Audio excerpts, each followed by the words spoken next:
Hello, this is Shanker, and let me. I've not made a video for a long time, so I thought I'll discuss about the three houses which are very dreaded: the sixth house, the eighth house, and the 12th house. And the most dreaded house is the eighth house, and so that we start with the eighth house. Now, people, fear eighth house. Eighth house has its negatives. It's not that eighth house doesn't have the negative. The most important negative of eighth house is it is 12th from ninth. Ninth is your luck. 12th is, you are spending your luck. So when your luck gets spent, you're not that lucky. So that is what eighth house is about, and that is why it says that eighth house is bad. Now eighth house is also for fear. Eighth house is also for anxiety. So fear and anxiety are two very important things in anybody's life. But the eighth house is also for your longevity, and it's also for your death. It's both the things. It's not only for your, only for longevity. It is only for longevity as well as for understanding death also. It is the eighth house. Now, eighth house otherwise is a very important house, and it is the most intriguing and the most interesting house which I have seen, because eighth house, if you look at it from the fifth house, the fifth house is your house of intelligence, a house of your understanding things, and it is fourth from eighth. So it is the home for your fifth house. So whatever you understood in the fifth house, your intelligence, the home of that, the computer, the hard disk, which responds to your fifth house, is actually from your eighth house. And then the house which is fifth from the eighth house is the 12th house. So that becomes a very, very important thing, that it is the fifth, and the 12th house is not for understanding, or it's not a house of moksha. It is a house where actually you get into a different realm of thinking, and where that's why it's very good for writers, who can imagine, who can think. So if you want to understand anything in depth, like occult, you want to understand, any kind of those kinds of things that you want to understand, you have to understand it from the 12th house, from the 8th house. And 12th house gives a final understanding of this thing. So if your 5th, 8th and 12th are very interrelated, in fact 4th, 5th, 8th and 12th are very interrelated, because 4th is also your house, it's your house of, your peace, happiness, etc. And the 8th house is 5th from the 4th house. So, that's a different aspect. Let us see on the 5th house. So 5th, 8th and 12th are very much related in terms of your understanding of deeper matters, and understanding to the extent that you achieve moksha. This whole word of moksha is a kind of a word which has been put into the system of our language and all, and it means that you'll have no birth and you'll have no death. It can never happen. Anything which finishes has to grow, has to come back, has to go somewhere in this consciousness, and so on and so forth. So there is nothing of that sort. Moksha is understanding death.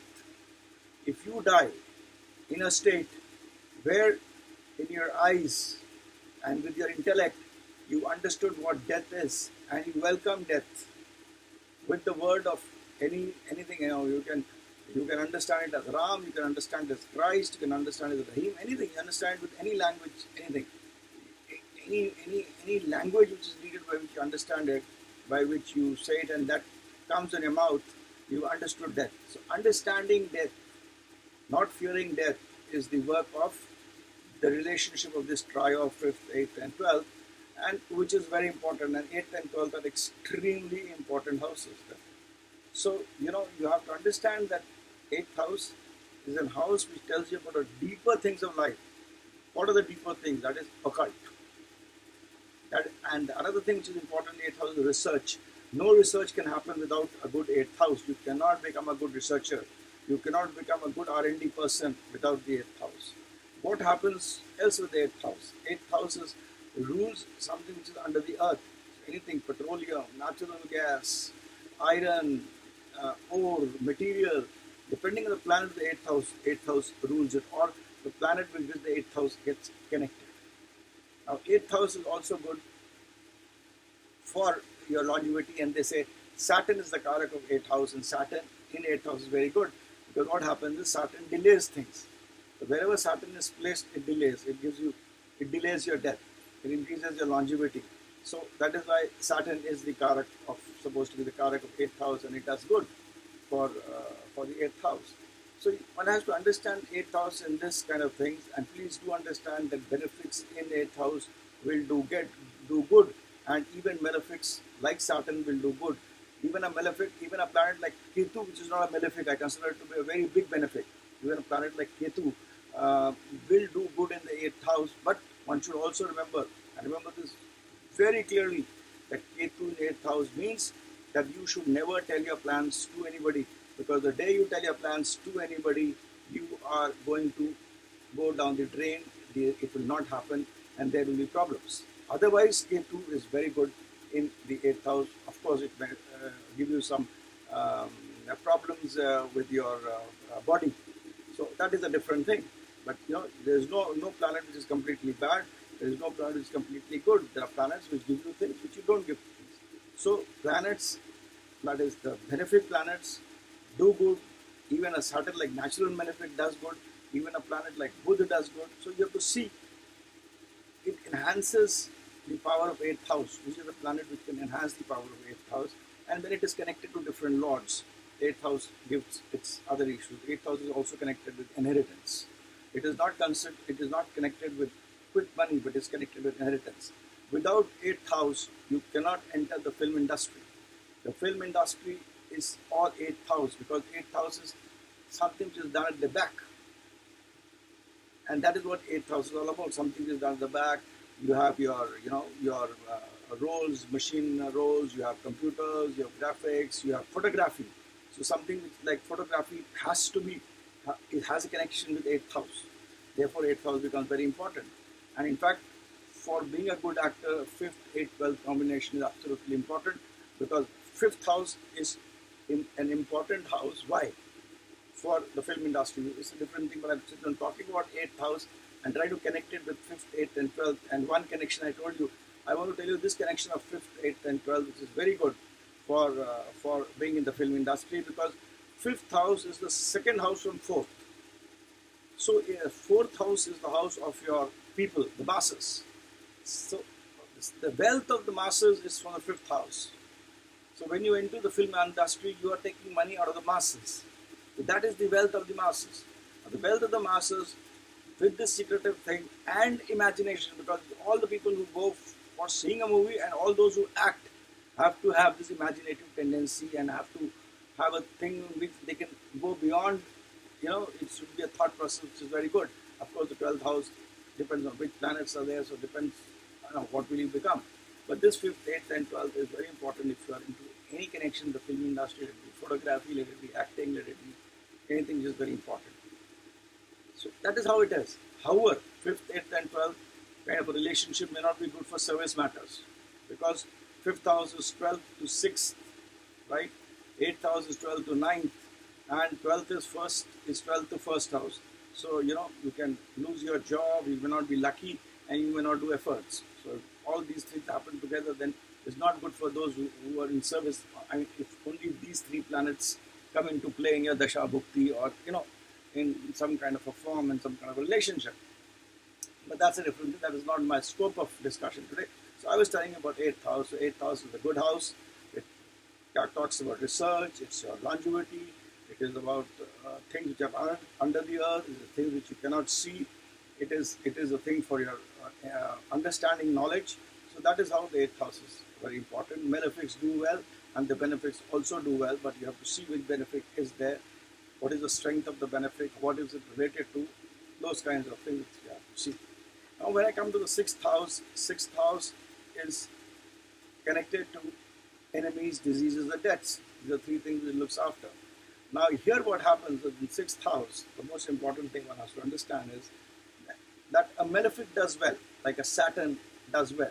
Now, why does a Saturn do well in the house of 6th, 8th, and 12th? And what is it so special about Saturn? Saturn is a malefic planet, and it's a planet which is of high intellect, slow. It's like a small thief also. It's like Shani is like Rahu in some matters, and Ketu is like Mars. So, it's like a gunda, I mean, a guy who is into all kind of negative things. If he's put into a negative house, he fights up the negative things. He clears up the issues fast and makes you to move forward. So the malefics, that is the planet with the negative tendencies, when in the sixth house, they fight with the negativities immediately. Like competition, debts, enemies, issues. They know how to do it, deal with it, and that is how when you are into some kind of a issue with a negativity, you will see a person who has some personality where he can go forward, talk, has some strength with people, and takes you off. So that is what a malefic planet does here. He fights with things, puts them, organizes them, clears them, and pushes them away. A benefic planet tries to deal with it. Now, when it tries to deal with it, it delays it. So the benefit is not very good in these houses because they try to deal with the issue. And by the time they want to deal with the pros, cons, positives, the negatives, what is there, what is the balance sheet, how did they come, how did it happen, why should it happen, what will happen, this will happen. That's how a benefit looks at things. It tries to put its knowledge, etc., etc. It loses a lot of its own energy in controlling the things, and it's not even able to control the things properly. Like a Mars in sixth house. Remember this, a Mars in sixth house, and nothing wrong in it. But if Mars is in sixth house, never you can give $1 million in charity, not an issue.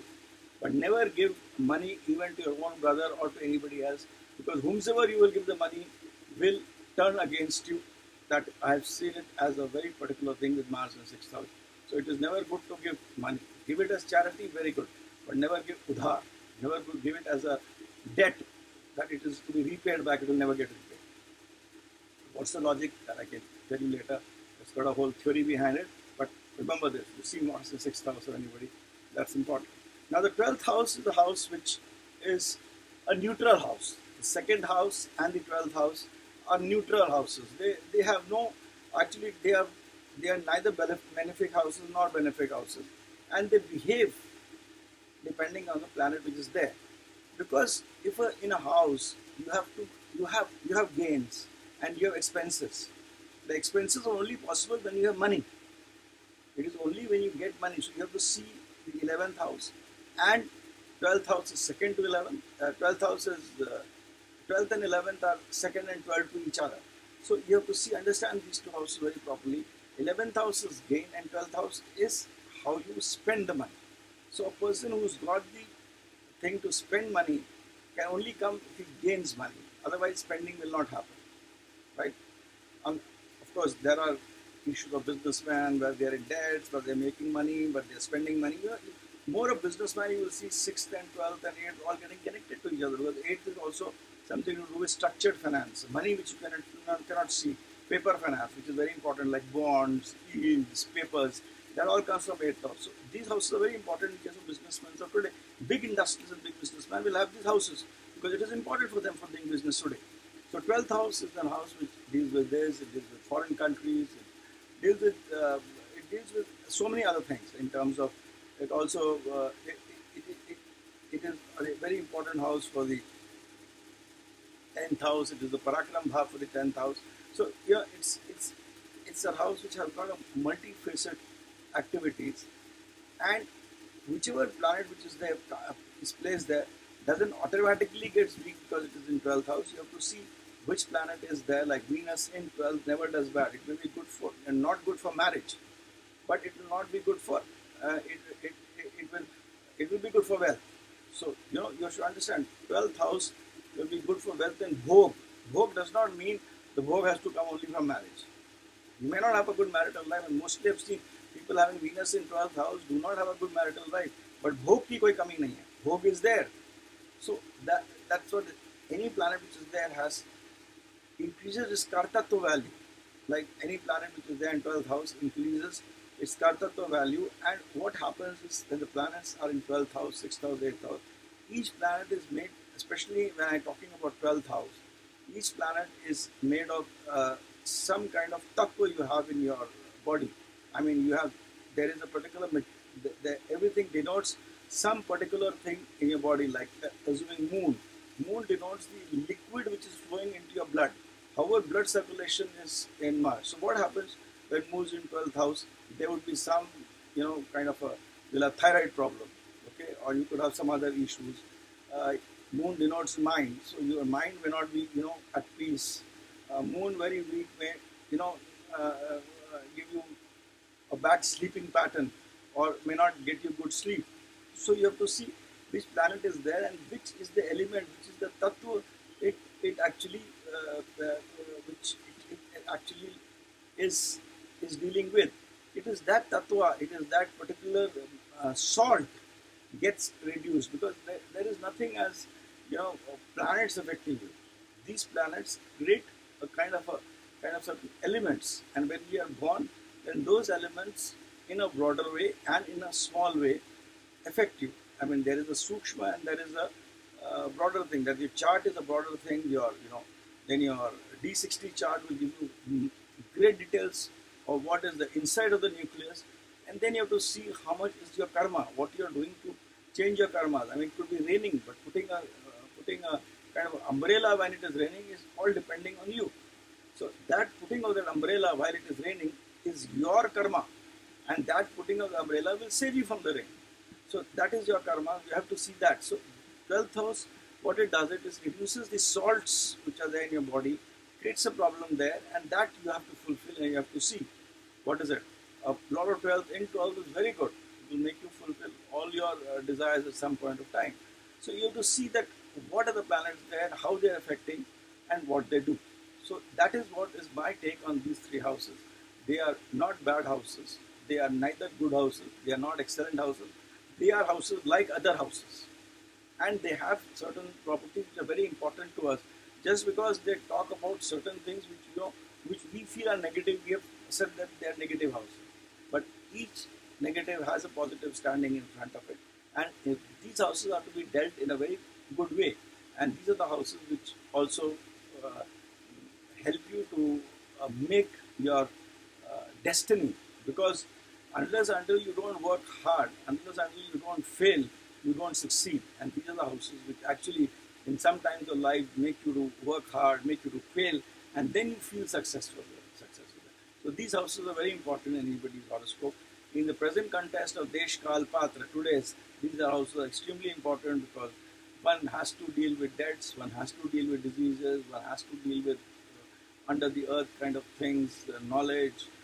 Plus 12th house is also very important, because it also denotes foreign countries and export, import, those kinds of things are also dealt with 12. Anything which is related to foreign is related to 12th house, while it has to be connected with 3rd and 9th.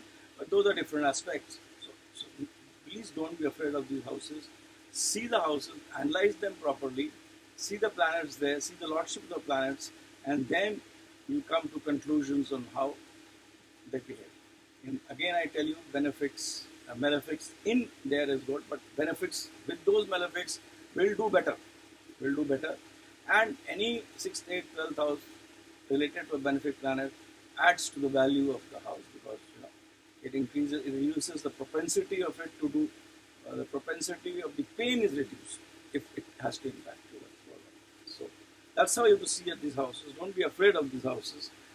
People make a lot of money because of these houses. So that is not to be done. These are very important and good houses. Thank you very much, and bye for now. This is Shanker Adawal. I do this as a hobby and research. Been doing it for the last 40 years. Subscribe to my channel. I have my book through Sagar publication. You can write to me at connectingminds@gmail.com. And I do get a lot of mails. I keep on writing.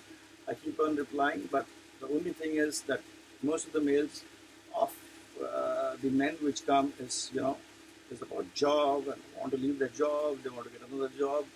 They are tired. They are frustrated. My only request to everybody is that the most important thing is to work like a bull. Work like hell. Do your karmas. And take the help of astrology for seeing that what is the trend in your future to that extent. Mantras, tantras, vashikarams, etc. Please do not fall for them, because they can be only done by siddha people, which are not existing in the Kali of today. Do some simple things like, taking the name of Radhe Radhe, Jai Shri Krishna, and Om Namah Shivaya. They are siddha mantras. Do that. Read Hanuman Chalisa. Do the things which will help you, do you better. I mean, I really don't know what to tell people in terms of remedies. I mean, the only remedy is please work hard. If you can work for 24 hours, work for 24 hours. So that is actually important, and that never goes waste. So that's my take for today, and that's it. Thanks, and I'm unable to reply to all the letters, but someday, perhaps because of the large number of letters I get, I'll someday start charging for my consultation and use the money at Vrindavan or somewhere to do some good karma so that the chain of karma, of good karmas, gets related to each other. And that would be the best thing to do. Thanks and bye for now. Thank you very much.